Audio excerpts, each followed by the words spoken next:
Look at this photo. It's the moment that LeBron James broke the NBA all-time scoring record. What do you notice about the crowd? Every single person is on their phones. They know the game is being professionally recorded, but they're still watching it through a screen. Well, all of them except one person. It's Phil Knight, the founder of Nike. This is his story, and it all starts with one random meeting. Mr. Knight, what company are you with? Phil Knight was ready for lots of questions, but not that one. Because the truth was, he wasn't with any company. All he had was an idea, importing Japanese running shoes to the United States.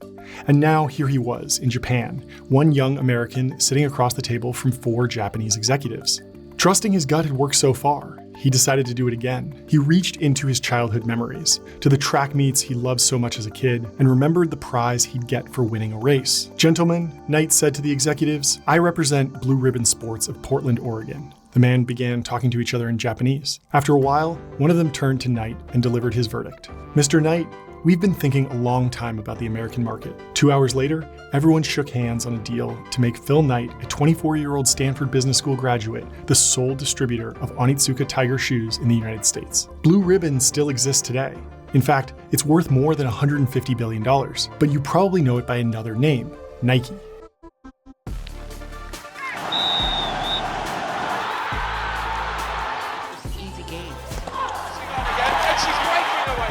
This is the story of how Phil Knight built a business from nothing except an idea into one of the world's most iconic brands. Before that meeting, Phil Knight was at a crossroads. He'd studied business and dabbled in journalism while in college, but didn't think he wanted to pursue either. So like lots of other patriotic, aimless young men, he enlisted in the army. But he didn't find his calling there either. After a year, Knight left the army and returned to the crossroads. All he really knew for certain was that he loved sports, specifically running. He'd been a middle distance runner for the University of Oregon track team, working under the country's most famous running coach, Bill Bowerman.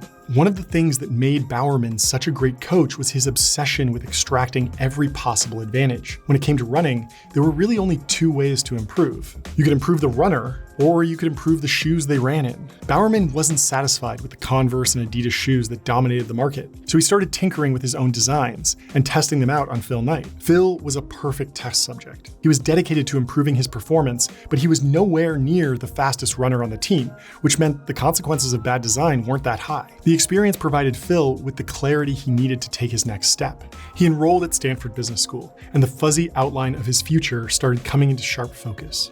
In class, Phil and his peers were asked to invent a new business and marketing plan. In his paper, Phil put forward the idea that, just like they had with cameras, Japanese companies were about to break into the US market. For years, Knight had known what he wasn't going to be. He didn't want to be a journalist, he couldn't make it as an athlete, but he was constantly seeking new ideas and new experiences. Now, he finally knew what he wanted to be, an entrepreneur. After business school, Phil decided to travel the world. His destination? Japan.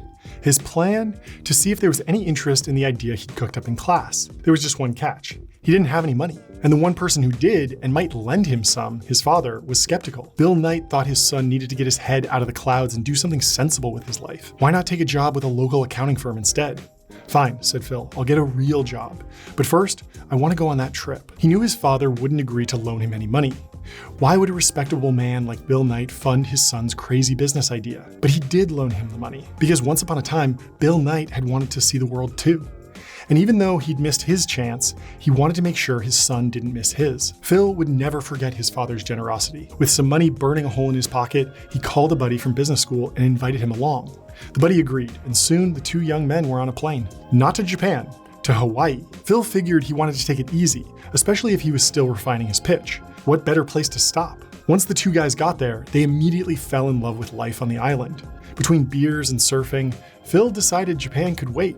In order to pay rent and buy beers, they got jobs as door-to-door encyclopedia salesmen. Phil quickly realized it wasn't for him, so he switched to selling securities over the phone. It was a much better fit. Phil knew his product and spoke the truth. Soon, he was making enough on commission to cover the rent, while still leaving plenty of time for surfing. Eventually, after more than 2 months in Hawaii, it was time to move on. Destiny was waiting for Phil in Japan.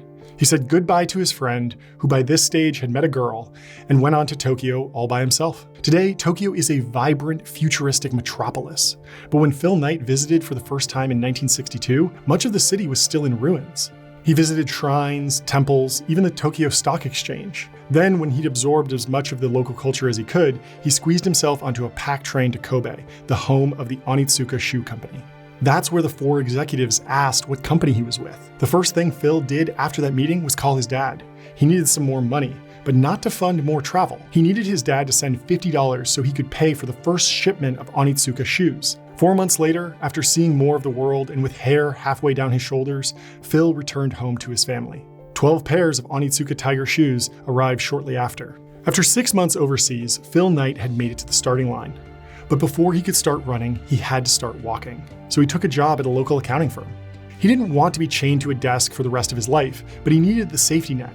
Phil started driving to different track meets around the Pacific Northwest and selling shoes out of his green Plymouth Valiant. People liked the shoes, and they liked that the guy that was selling them was also a fellow runner. But driving for hundreds of miles at a time to sell shoes out of your trunk isn't exactly scalable. So Phil visited the only guy who knew more about running shoes than he did, Bill Bowerman. To put into perspective just how legendary Bowerman was, in 1962, the same year Phil Knight first went to Japan, Bowerman coached the world record-setting 4-mile relay team. Across his entire career, he coached 19 NCAA champions and 33 Olympians. The best track coach in the US wasn't an easy man to impress.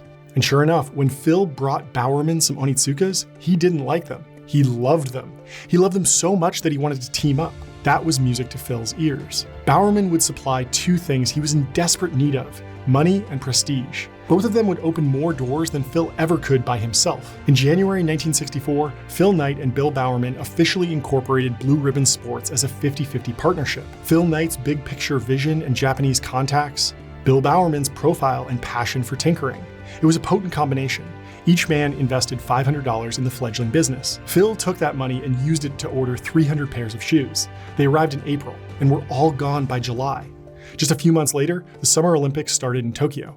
It was an important moment in Japan's reintegration into the world order. Bowerman made the trip with a handful of his runners that were representing the United States. As soon as the games finished, Bowerman switched modes and became an ambassador for Blue Ribbon. He visited Onitsuka HQ and even met the founder, Kihachiro Onitsuka. In a candid moment, Mr. Onitsuka told Bowerman that the inspiration for the Tiger's unique sole design came to him while he was eating sushi. Mid-meal, he looked down at a piece of octopus on his plate and realized that the suction cups might work on the sole of a running shoe. For Bowerman, the tinkerer, it was a lesson that inspiration can come from unexpected places. When he returned to Oregon, he immediately started a correspondence with Mr. Onitsuka and the entire Onitsuka manufacturing team. Bowerman would send them unsolicited ideas and suggestions for changes to their shoes. Even though most of his letters went unanswered, he just tore apart more pairs of Onitsuka Tigers and wrote about what he found. Blue Ribbon made $8,000 in its first year. And Phil, who had responsibility for the day-to-day running of the company, could already see what was coming. It wouldn't be long before demand outstripped his ability to supply the market. In the medium term, he knew he needed to shore up his relationship with his Japanese suppliers, so the orders kept flowing smoothly. But in the short term, he needed help. Phil needed someone who could sell shoes and help take Blue Ribbon to the next level. He found him, where else, at a track meet. Jeff Johnson and Phil had gone to Stanford together, but lost touch. When they reconnected, Jeff was studying to become a social worker. Oh, and he was selling Adidas shoes on the weekends. Phil handed Jeff an Onitsuka and asked him to come work for him. Jeff thought it over, and then he said no. He already had enough on his plate. He was about to get married. Phil tried not to take it to heart. He sent over a pair of Tigers as a gift. It was a clever move because he heard from Jeff again a few months later. Jeff had tried on the Tigers. He went for a run, and he liked them. He liked them a whole lot. He wasn't the only one. People were stopping him and asking him where he got them from. Oh, and by the way, he was looking for a way to make some extra money. Phil wrote back right away, offering Jeff a sales job. $1.75 for each pair of running shoes, $2 for each pair of spikes. Employee number 1. Jeff was a very special salesman. Whenever he sold a pair of shoes, he'd create an index card for that customer, featuring information like what shoes they liked and what distance they ran. He used that information to keep in touch with his customers. He'd send them birthday cards, training tips, and notes of encouragement before big races. And those same customers wrote back to Jeff telling him how their new Tigers improved their results. After just a few months, Phil made Jeff full-time. He sold 3,250 pairs in his first 10 months, about 10 a day. Jeff's performance was a big reason why Blue Ribbon 2.5x'd revenues in 1965. As if selling 3,000 pairs of shoes wasn't enough, he opened Blue Ribbon's first ever store in Santa Monica and quickly turned it into a West Coast jogging mecca. And somehow, he still had time to write Phil endless letters about life as a traveling shoe salesman. Phil ignored most of them, but there was one he couldn't ignore because it spelled trouble on the horizon. Apparently, someone in upstate New York was asking people if they wanted to get their tigers from a different source. Phil and Jeff had done insane amounts of work to build up credibility and a customer base. And now, some wrestling coach wanted to swoop in and steal them away? Phil was concerned that he was doing it with the permission of Onitsuka. He had a problem, and he needed a solution. Before long, Phil was back at Onitsuka HQ in Kobe. Same table, same guys, different pitch. Blue Ribbon had been a good partner to Onitsuka, he said. A great partner, in fact. Sales in 1966 were $44,000 and forecast to almost double in 1967. There was a new store and plans for more. Onitsuka shouldn't replace him. In fact, they should make Blue Ribbon the exclusive US distributor for Onitsuka's track and field line. After he finished talking, Phil looked around at the men. Their faces were veiled. After some time, one of them said that, unfortunately, that would not be possible. See, what Phil had to understand was that Onitsuka needed a bigger, more established partner, a company that could handle the step up, a company with offices on the East Coast. Phil took in this information, and then, just like he did with his previous visit, he took a huge gamble. Oh, but Blue Ribbon does have offices on the East Coast and the West Coast. Soon, we'll even have some in the Midwest. We can handle national distribution, no sweat. Phil saw the terse faces relax. And the next morning, he was awarded a 3-year contract granting Blue Ribbon exclusive distribution rights for the United States. He signed the contract and put in an order for another 5,000 shoes, which cost money he didn't have, to be sent to his East Coast office, which he also didn't have. Phil's gamble had paid off. Now, all he had to do was actually make it true. But he was still grappling with a fundamental problem. He was desperate to grow Blue Ribbon, so desperate he was willing to lie about how sophisticated it was in order to secure an exclusive contract with Onitsuka. And everyone who tried the shoes really liked them, but almost all of those people were track athletes. It was a small cohort, which meant it was a small market. Unless something changed in society and all of a sudden increased demand for Blue Ribbon shoes, it looked like there was a fundamental constraint on how big it could grow.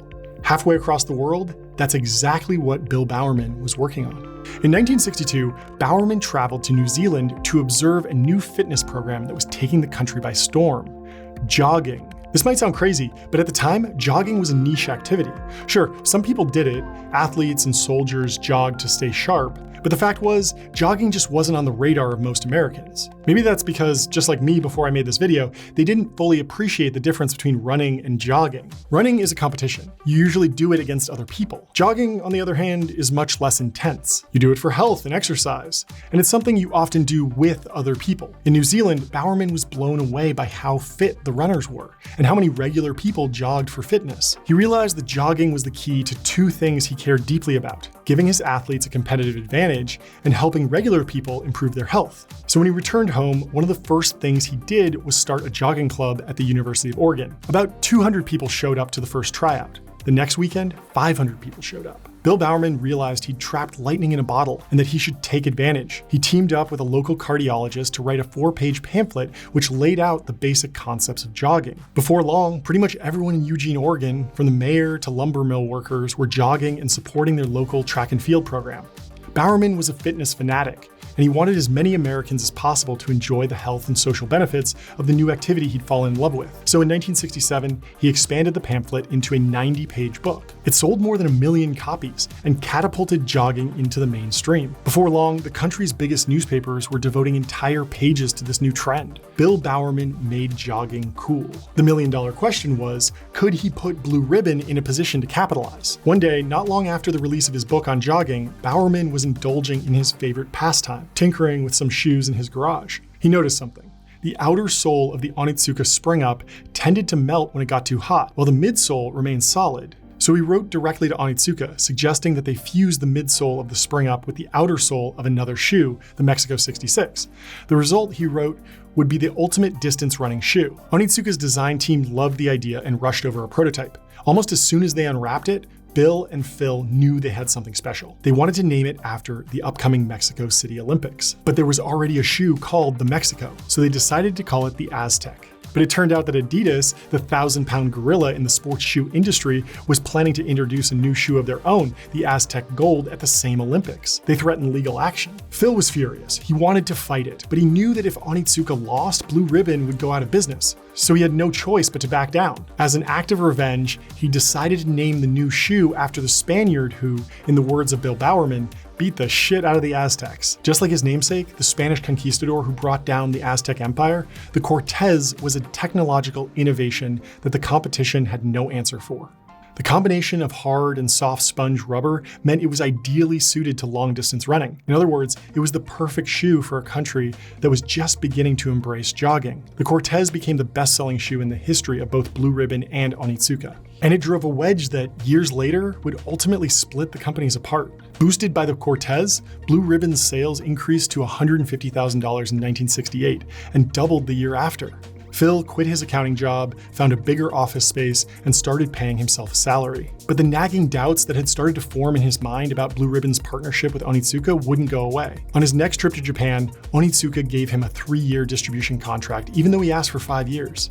The Cortez was so popular that Blue Ribbon was struggling to meet demand. Onitsuka blamed Blue Ribbon even though they weren't sending orders fast enough. And even when they did, they often contained the wrong number of shoes or the wrong size. And because Blue Ribbon was constantly pumping revenues back into inventory to keep growing as fast as possible, their bank was breathing down their neck. Suddenly, in a crucial stage of Blue Ribbon's life cycle, problems were mounting. Things were about to get even worse. The export manager who handled Blue Ribbon visited the United States on a business trip. Phil was desperate for everything to go well, but the contact was critical of everything. During one meeting where he was subjected to a barrage of criticism, Phil noticed the contact constantly referring to a manila folder. So when the contact excused himself to use the bathroom, Phil took his chance. He opened the contact's briefcase, found the folder, and he took it. Was it the moral thing to do? Probably not. But it was the correct business decision. Because, among other things, the folder contained a list of 18 other shoe distributors across the United States, and a schedule of appointments with about half of them. There it was, plain as day, evidence that Onitsuka was trying to replace Blue Ribbon. Phil was furious. 7 years of partnership, and this was how he was treated? He stuffed the folder into his bag and put on a neutral expression. But underneath, his mind started worrying. He needed a solution, and fast, especially because Blue Ribbon's bank had just cut them off. The contact actually had a solution, but it wasn't a welcome one. When he returned from a few days traveling the rest of the country, secretly meeting with other distributors, he suggested to Phil that he sell Blue Ribbon to Onitsuka. And if Phil didn't sell, then Onitsuka would have no choice but to seek out alternative distributors. It was a hostile takeover, delivered with a smile.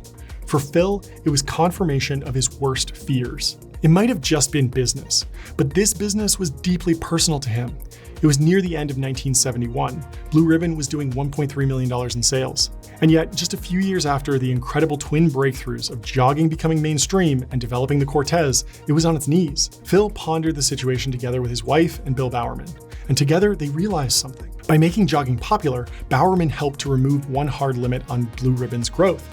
But there was still another constraint. As long as Blue Ribbon was just a distributor, it would always be in Onitsuka's shadow. So now that Onitsuka wanted to replace Blue Ribbon, why couldn't Blue Ribbon replace Onitsuka? Less than 10 years into his career as an entrepreneur, Phil Knight had already learned a lot about the real world.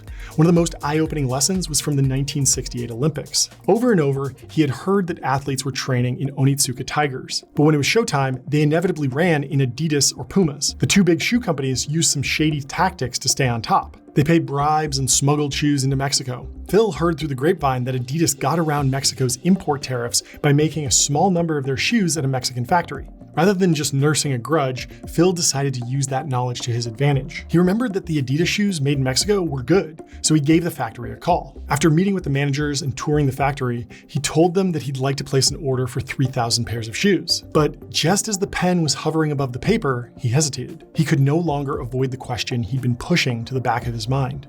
Wasn't he violating his contract with Onitsuka? Technically, he wasn't. The contract said that Blue Ribbon could only import Onitsuka track and field shoes.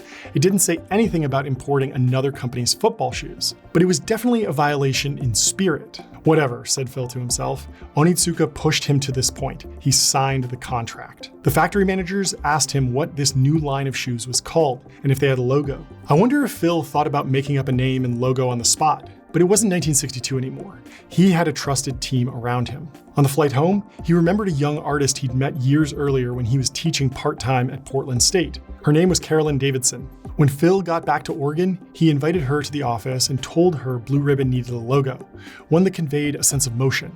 2 weeks later, Carolyn returned with a portfolio of rough sketches. Phil circled the most promising ones and asked her to keep going. She came back with more refined designs. Phil asked a couple of the staff who were there that day, including Jeff Johnson, to come and look them over. None of them were design experts, but there was one that they found interesting.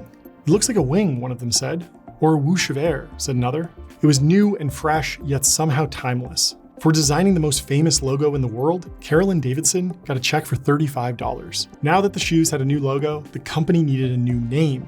The team kicked around some names until two clear favorites emerged: Falcon and Phil's personal preference, Dimension 6. Everyone except Phil knew it was a terrible name, but there still weren't any other obvious candidates. Phil decided to ask his staff to come up with some more names. They still had nothing, until someone piped up to say Jeff Johnson had one. He'd written an article in an in-flight magazine about how iconic brand names usually have no more than 2 syllables and included an exotic letter like an X or a K.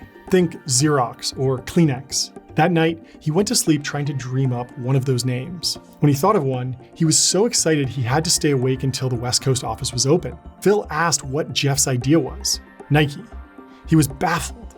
What did it mean? It was the name of the Greek winged goddess of victory. Phil didn't love it, but he was learning he didn't have a great instinct for names, and he realized it fit with what he was trying to accomplish: victory against extreme odds. The factory was waiting. It was time to make a call. Falcon, Nike, or Dimension 6. He hated making decisions in a hurry, and this was one of the most important decisions he'd ever had to make. Jeff's arguments won him over. On May 30th, 1971, Blue Ribbon Sports became Nike. Phil told himself that maybe it would grow on him. So that's the story of how one of the world's most iconic brands came up with its logo and name. I'll be honest, before researching this video, I thought the story of how Nike came up with its logo and name would be, well, cooler. Instead, it just kind of happened. But on reflection, I think it still has an important lesson for first-time entrepreneurs. The story of the Nike name and logo is a lesson about the importance of surrounding yourself with the right people. Phil had done an amazing job building Blue Ribbon, but his instincts about design were really bad. He wanted to call Nike Dimension 6. You could say that he was lucky that he had people around him who told him that was a bad idea, but Phil was the one who hired them in the first place. Hiring good people who'll speak up when you're wrong is one of the most important decisions you'll make, especially early on in the life of a company, where every new hire is adding a few percent to the total headcount. Phil had just made 2 of the most important decisions of his life, but in the short term, they didn't actually matter that much. His bank had just told him they weren't going to do business with him anymore. Without money, he had no way to develop manufacturing capacity. More to the point, without money, there was no Nike. Phil found salvation in an article about Japan's post-war economic boom. It mentioned Sogo Shosha, large Japanese trading companies that lended money on easier terms than conventional banks. After his last meeting with his bank, Phil decided to visit a branch of the Bank of Tokyo. After explaining that he ran a rapidly growing shoe company, Phil was quickly introduced to an executive from the Nisho Iway Corporation, one of the main Sogo Shosha. The executive offered Phil a deal on the spot, but Phil needed time to think. If Nike partnered with Nisho, they'd be immediately dependent on them for money and inventory. What if they were just as aggressive as Onitsuka? What if they were even worse? He'd already been burned by a business partner. He didn't want it to happen again. He went back to the executive from Nisho and laid down some ground rules. No equity in my company, ever. Deal, said the executive, but we'll take 4% as a markup and charge interest rates. Phil could live with that. Nisho sent Phil a middleman who suggested that they visit some possible locations in Japan. In the southern city of Kurume, Phil visited a factory that was part of a major industrial complex run by the Bridgestone Tire Company. Phil showed the factory managers the Cortez and asked if they could make it. After lunch, they returned to the conference room. And there it was, a brand new Cortez, hot off the factory floor. He spent the rest of the afternoon describing the other shoes he wanted made. Tennis shoes, basketball shoes, high tops, low tops, running shoes. Freed from the shackles of Onitsuka, Phil was making up for lost time. The creative juices were flowing. Once he was happy with the samples, he'd place an order. For the next few days, Phil visited ancient landmarks and dreamed of shoes. When the samples were ready, he gathered himself and went down to the Nisho offices. He inspected the sample shoes from every angle. They weren't perfect, but they were close. Phil was satisfied. He flew home and updated his inner circle on the progress he'd made. Bill Bowerman, who'd been quiet until then, piped up. The track at the University of Oregon Stadium was about to transition to polyurethane, which would also be used at the 1972 Munich Olympics. Bowerman, who was set up to coach the US men's track team, was desperate to find a sole that could provide grip without spikes. But there hadn't been any real innovation in how shoes grip the track for 50 years. Treads were still just waves or grooves across the bottom of a shoe. Running was about talent and heart, but Bowerman knew better than anyone that increasingly it was also about technology.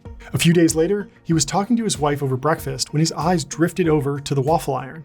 The gridded pattern aligned with an idea he'd been mulling over for months. Bowerman took the waffle iron and went to the garage. He filled it with urethane and destroyed it. He bought another waffle iron and filled this one with plaster. That one broke too.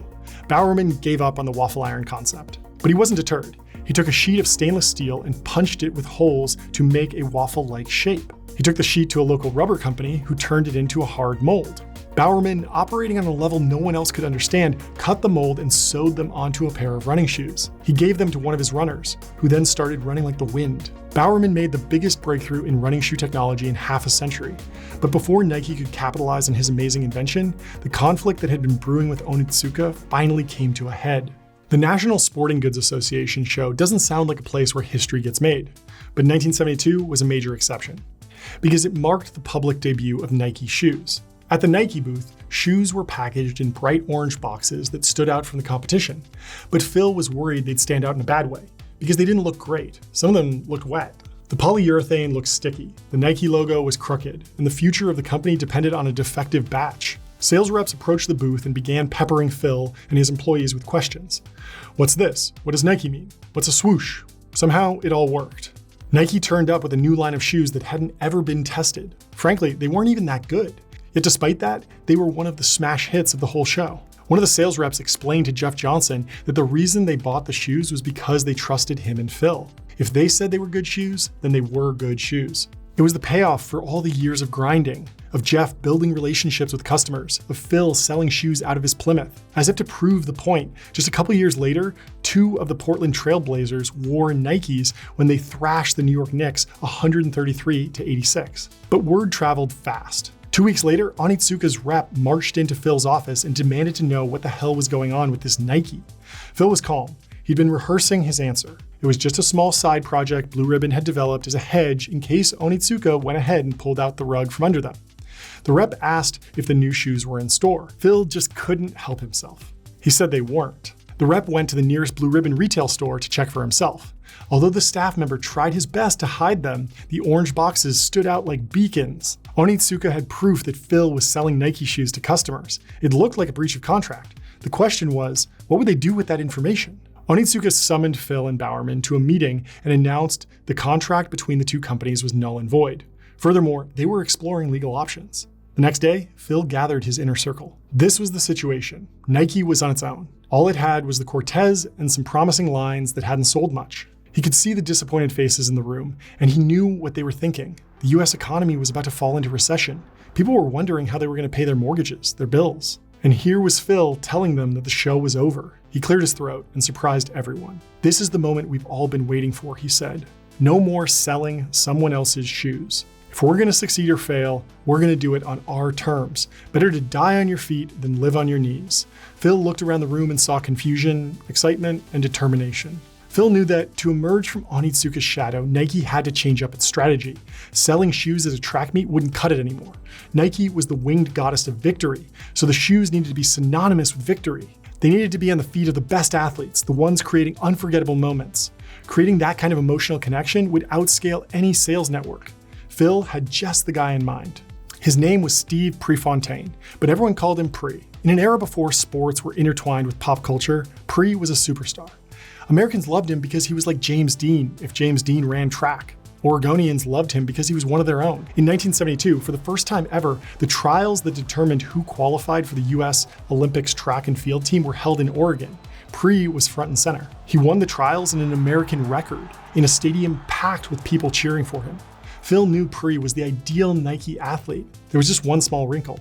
He wasn't actually a Nike athlete. He ran in Adidas, and Phil didn't dare ask him to switch during a meet. But he made himself a promise that before long, one of Oregon's favorite sons would race in shoes made by an Oregon company. Before Pre and Bill Bowerman left for Munich, Phil filed a patent for Bowerman's waffle shoe invention. Everything was finally coming together.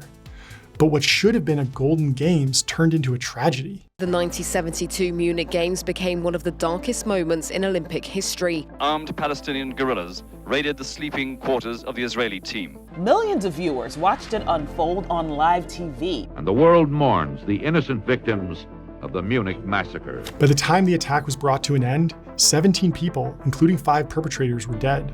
Bowerman and Pree narrowly avoided the attack, but they were deeply traumatized by what they'd seen. Pree could only finish 4th in the 5,000-meter final, just 2 seconds behind the winner. And soon after, Bowerman announced his retirement from coaching.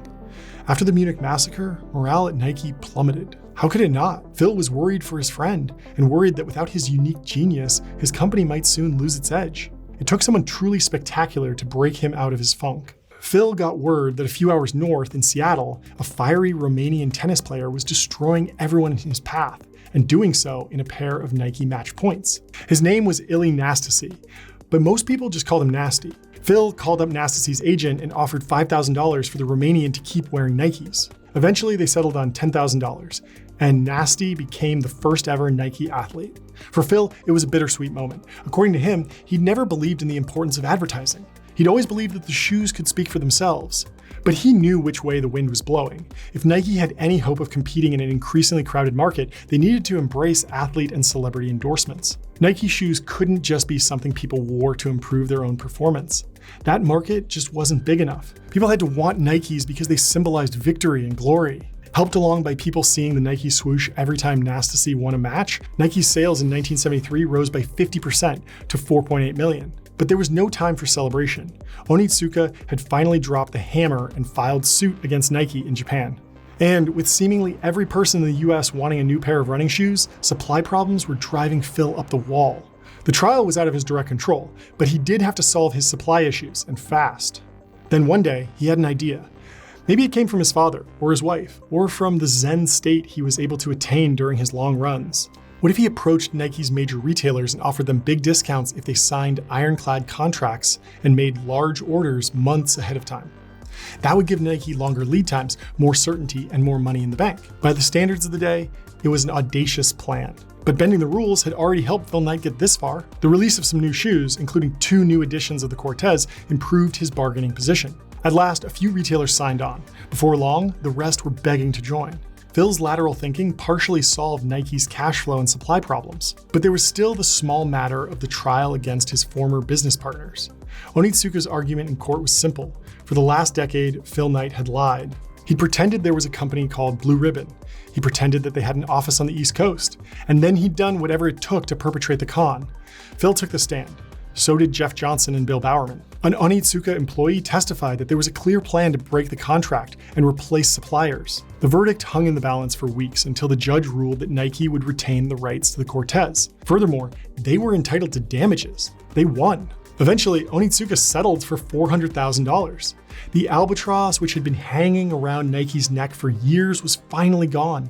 It was a massive relief. Finally, everyone could focus on the future. Phil decided it was time to hit the accelerator. He opened a factory in New Hampshire to hedge against currency risks. He made deals with more retailers, opened more stores, and signed more high-profile athletes to endorsement deals they couldn't strictly afford. But the star performer was Bill Bowerman's waffle trainer. This thing didn't just promise a different level of performance, it looked different. It looked cool. People who weren't even into running were buying it. The waffle trainer and the Cortez helped Phil realize something. People might start wearing Nike shoes to class, and to the office, and to the grocery store, especially if their favorite basketball player or tennis player wore them. Phil ordered their factories to start making the waffle trainer in blue so that they'd go better with jeans. Sales took off. Sales reps begged for more pairs. Years earlier, the jogging craze increased Blue Ribbon's long-term potential. But if sports shoes started being desirable to the average person, all bets were off. The only long-term limit to Nike's growth was how many feet there were in the world.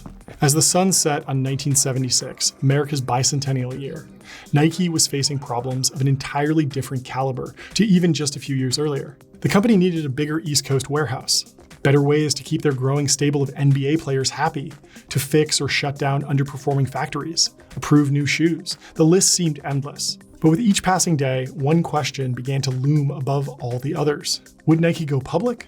Survival needed growth. But Phil was worried about losing control and losing the reckless courage that had gotten him this far. For the time being, he pushed the decision to the back of his mind. There was too much to do.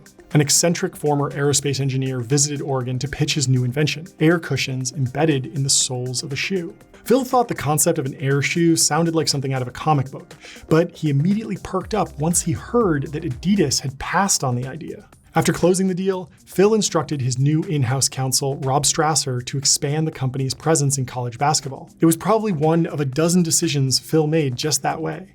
But as we'll see later, it was the most important.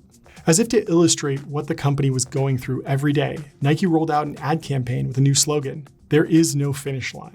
The ad didn't mention a single Nike product. Instead, it tried to capture the spirit behind the product. That while beating the competition was relatively easy, beating yourself was the real challenge. It was an inspiring sentiment, but Phil was about to learn that his competitors were coming up with new ways to try and beat him. Around Christmas 1977, Phil received an unremarkable-looking letter from the U.S. Customs Service. Attached was an invoice for past due customs duties of $25 million.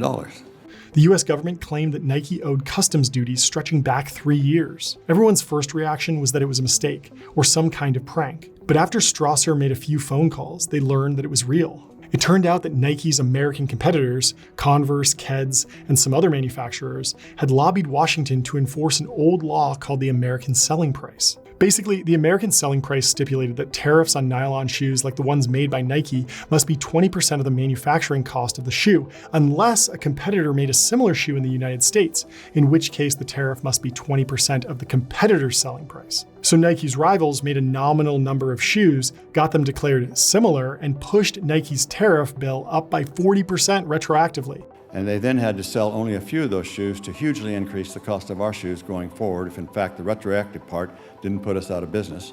It was a really dirty trick. But the reality was the bill was due, and Nike couldn't pay. For years, Phil had told himself that the difficulties he'd encountered with his business partners were rooted in cultural differences between Japan and the United States. Despite those differences, he built a business that was doing tens of millions of dollars in sales every year. And his reward was to be screwed over by his compatriots? By his own government? So much for free enterprise. The American selling price fight required all hands on deck. Phil redirected some of his top guys to work on it. He hired lobbyists to butter up politicians in Washington. When those politicians said they needed something to read, one of his lobbyists wrote an analysis of the case that was longer than Tolstoy. Eventually, Phil, who'd started commuting regularly to Washington, got a meeting with one of Oregon's senators, Hatfield. He crammed and rehearsed for hours. But before he could deliver any of his prepared lines, Hatfield told him that he was all over the case and wanted to know what he could do to help. Just like back in Kobe in 1962, that was the only answer Phil wasn't ready for. Slightly sheepishly, he asked Hatfield if he could get back to him. While the machinery of Washington politics whirred in the background, back in Oregon, Phil decided it was time to go on the offense. He ordered the production of an inflammatory TV commercial which ended with the line, "If this little shoe company goes out of business, a little bit of Yankee freedom dies with us." Nike couldn't persuade a reputable network to show it, so the commercial only aired on a religious channel in the middle of the night. I looked, but I couldn't find it anywhere. If you can find it, please send me a link. That was the jab, but the knockout punch came out of nowhere. Remember, the American selling price law said that the import duties a company owed were either 20% of the manufacturing cost of the shoe or 20% of the selling price of a competing shoe. Phil and his inner circle realized that there was nothing stopping them from making the competing shoe themselves. They quickly whipped up a knockoff, the Nike One line, and sold it just above cost. US Customs officials had no choice but to use the One line as a benchmark when calculating Nike's import duties. So that's the story of how Nike bootlegged themselves. The One line sold a couple thousand pairs. You can actually still buy them online if you look hard enough. But their real purpose was to reduce the size of Nike's tax bill by about 2/3. Stretching the fight out for longer had another benefit. When Phil Knight first opened the letter from the Customs Department, the $25 million would have bankrupted Nike. 3 years later, Nike's sales had grown to $440 million, and the bill was negotiated down to a much more affordable $9 million. The American selling price fight isn't just a legendary story of corporate subterfuge and creative thinking. It also opened the door for Nike to finally go public. While the case was still ongoing, Nike couldn't accurately report earnings because they would be materially affected by the outcome. After it was resolved, the only thing stopping them was Phil's anxieties. He'd built Nike from nothing into a company that less than 20 years later was doing $500 million in sales and counting. What if going public extinguished Nike's spark? What if it meant he lost control? But one of his confidants told him, what if he could go public and maintain control? Nike could issue 2 classes of stock. The public would buy Class B shares, 1 vote per share, The founders and inner circle, meanwhile, would receive Class A shares that entitled them to elect 3/4 of the board, the best of both worlds. Phil asked his senior leadership team. The consensus was unanimous. It was go time. In early September 1980, Nike issued its official prospectus: 20 million shares of Class A stock, 30 million shares of common Class B stock. Of those 50 million shares, Phil would own about 46% to guarantee he stayed in charge. The date was set. All that was left was to agree on an offering price. The bankers recommended $20 a share, but Phil, like he had so many times over the past 18 years, disagreed. He knew how hard he and everyone else at Nike had worked. Nike had just passed Adidas to become the market leader in running shoes in the United States. An upstart computer company called Apple was also going public that week at $22 a share. Why shouldn't Nike be worth the same amount? On December 12th, 1980, Nike went public at $22 a share. And Phil Knight, the kid who'd never seen a rule he couldn't break, became a very rich man. There's still one more important question we haven't answered. How did a successful shoe company become a global powerhouse? I'll be honest, the full explanation would add another hour to this video, but you can almost boil it down to two men. The first is Michael Jordan. It's a legendary story. In 1984, Phil Knight was on the verge of shutting down Nike's underperforming basketball division. Sure, there were NBA players who wore Nike shoes, but they weren't the superstars. This was a real problem for Nike because each year the NBA was becoming richer and a bigger part of pop culture. So if they didn't make an impression in the NBA, they wouldn't be able to make a big impression in the mainstream. Despite the importance of getting the best players to sign with them, Nike couldn't compete financially with the likes of Adidas and Converse. So instead, they signed low-cost rookies and hoped they became stars while wearing Nikes. Everyone who knew anything about basketball was excited about Michael Jordan ever since he hit the game-winning jump shot for the University of North Carolina in the 1982 NCAA championship game. 18. Shot. Jordan. Michael Jordan. Nike executives like Rob Strasser thought Jordan was a pipe dream. He would cost their entire marketing budget. Plus, he didn't actually wear Nikes. He preferred Adidas and Converse. But Sonny Vaccaro, a college scout, realized that not signing Jordan would be one of the biggest mistakes Nike ever made. Because not only was Jordan destined to be a generational talent, he might even transcend the sport. Eventually, Vaccaro managed to convince Phil Knight that Jordan was worth the basketball division's entire annual marketing budget. Nike didn't think they could possibly offer Jordan as much money as other companies. So instead, the company did something that had never been done before. It made him a signature shoe, the Air Jordan, and offered him 25% of the sales of every shoe that would ever feature his likeness. The inaugural Air Jordan, which was mostly red and black, actually contravened NBA rules, which stated that players had to wear shoes which were mostly white. Failure to follow the rule incurred a $5,000 fine. Rather than change the design, Nike decided to just pay the fines on Jordan's behalf. On September 15th, Nike created a revolutionary new basketball shoe. On October 18th, the NBA threw them out of the game. Air Jordans from Nike. It was an incredible piece of marketing. Jordan broke the mold, so did Nike, and so could you. You just had to buy a pair of Air Jordans. Nike forecast that the Air Jordan would make $3 million in its first 3 years on the market. Instead, it made about $126 million in just 1 year. Jordan went on to become the best basketball player in history, and his star power helped Nike bridge the gap from a company that sold running shoes to one that sold dreams. But even Michael Jordan comes a distant second in terms of importance to Nike to Phil Knight. So much of this video has been about things that Phil saw before anyone else did, and then running towards that goal, regardless of the risks or criticisms. Nike is a cultural icon on par with McDonald's and Coca-Cola because Phil Knight, a guy who loved Japanese culture, turned out to understand American culture better than anyone else on the planet. In a society obsessed with heroes and rebels, Nike's shoes and clothes let everyone imagine themselves hitting the buzzer beater or running in the game-winning touchdown. Phil and the people he hired understood something else, that commercially speaking was just as important. American culture was an export commodity. Today, people in Paris, Shanghai, and Lagos all wear Nikes with the same enthusiasm as they do in LA, New York, or Houston. It's safe to say that not everyone is a fan of Nike or of Phil Knight. Nike has been blamed for everything from the over-commercialization of sports to normalizing sweatshops, violent crime, and making the world look more like the United States. But in the end, nothing has been able to slow Nike down. Nike's story didn't finish when it went public. It didn't finish with the Air Jordan. It didn't finish when Bill Bowerman passed away in 1999. Or when Phil Knight stepped down as CEO in 2004. Because there is no finish line. There never was. Thanks for watching.